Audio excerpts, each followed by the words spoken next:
জুলাই ঘোষণা এবং জুলাই সনদের আইনি ভিত্তি প্রদান বা আমাদের করণীয় শীর্ষক আজকের এই জাতীয় সেমিনারের মাননীয় সভাপতি, বাংলাদেশ জামাত ইসলামীর সংগ্রামী নায়েবে আমির, সাবেক সংসদ সদস্য জনাব ডক্টর আব্দুল্লাহ মোহাম্মদ তাহের, বিশেষ অতিথি জামাত ইসলামী সম্মানিত সেক্রেটারি জেনারেল সহ জাতীয় নেতৃবৃন্দ, সাংবাদিক বন্ধুগণ, সম্মানিত সুধীমণ্ডলী, আসসালামু আলাইকুম রহমতুল্লাহি ওয়া বারাকাতুহু।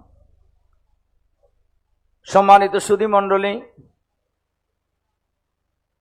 যে জুলাই বিপ্লব হয়েছে, এই বিপ্লব কোন রাজনৈতিক দলের নেতৃত্বে এই বিপ্লব হয় নাই। এবং একটি দলের মহাসচিব ওই সময় বলছিলেন, নাম বললাম না, যে এই আন্দোলন ছাত্রদের আন্দোলন, এই আন্দোলনের সাথে আমাদের কোনো সম্পর্ক নাই।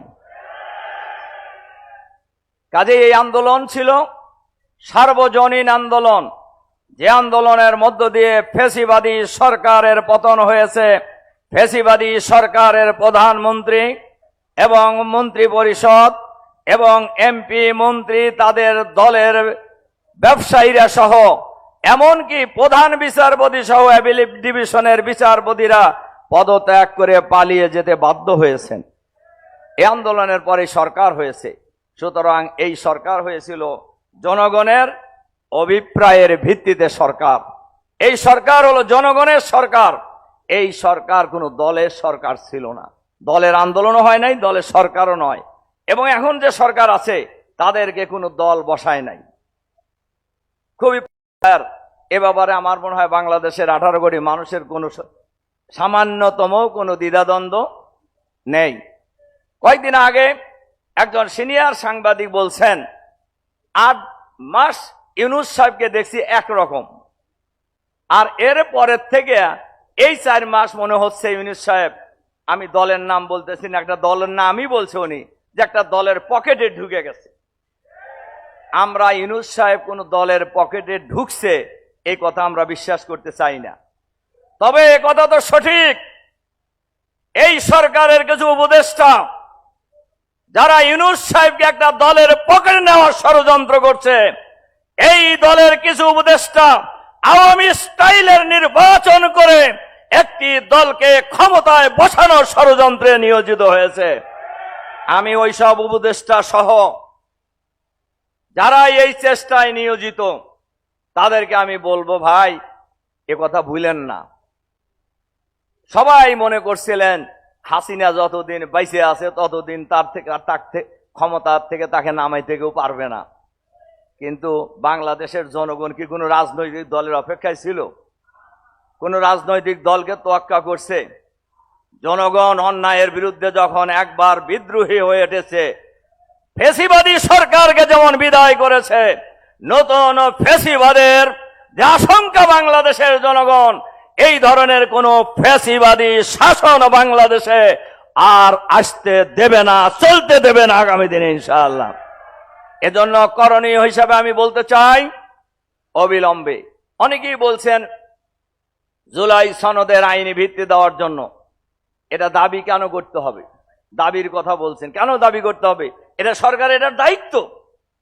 এই সরকারের একটা দায়িত্ব আইনি ভিত্তি দেওয়া, মৌলিক সংস্কার করা, ফ্যাসিবাদের দোসরদের বিচার করা, গণহত্যাকারীদের বিচার করা, এগুলি সরকারের দায়িত্ব ছিল। কিন্তু সরকার এগুলি থেকে একটু হলেও জাতি মনে করছে দূরে সরে আসছে। আমরা বলবো, আপনারা যে কারণে মানুষ আপনাদেরকে ক্ষমতায় বসাইছে, আপনারা ক্ষমতায় বসেন নাই, জনগণ আপনাদেরকে ক্ষমতায় বসিয়েছে।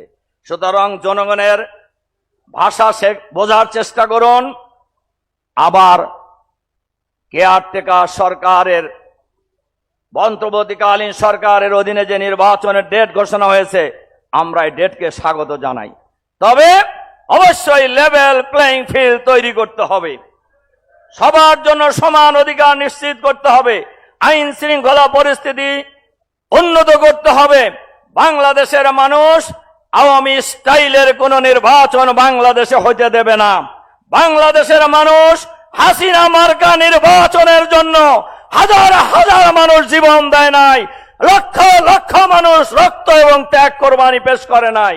কাজেই সেই বাংলাদেশের মানুষ এখনো আছে।